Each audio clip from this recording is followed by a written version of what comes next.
Gulf खबरें में आप तमाम लोगों को वेलकम करते हैं। आज की वीडियो तमाम लोगों के लिए बहुत ही ज़्यादा इंपॉर्टेंट है और एक बहुत ही बड़ी ब्रेकिंग न्यूज़ है, क्योंकि अभी अभी एक इंतहाई अफसोसनाक खबर को शेयर किया गया है।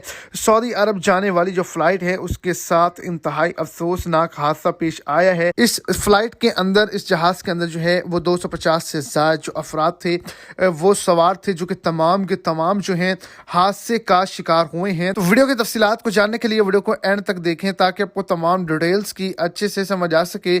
और अगर इस चैनल पर आप फर्स्ट टाइम हैं तो लाजमी से चैनल को सब्सक्राइब करें, साथ में दिए गए बेल आइकन को प्रेस करें, ऑल पे सेलेक्ट कर लें ताकि सऊदी अरेबिया के रिलेटेड जो भी छोटी बड़ी अपडेट्स हों वो आप तक बासानी और चल पहुँच के। और सपोर्ट के तौर पर वीडियो को लाइक करके अपने दोस्तों तक भी इसको ज़्यादा से ज़्यादा शेयर करें। तो आपको बताता चलूँ कि बड़ी अपडेट जो है वो शेयर की गई है। फ्लाइट का हादसा हुआ है इंजन में टेक्निकली खराबी होने की वजह से जो जहाज़ है वो आउट ऑफ कंट्रोल हो गया, लेकिन पायलट की जानिब से महारत की वजह से जो है इसको सेफली लैंड करवा लिया गया। कोई भी शख्स हलाक नहीं हुआ।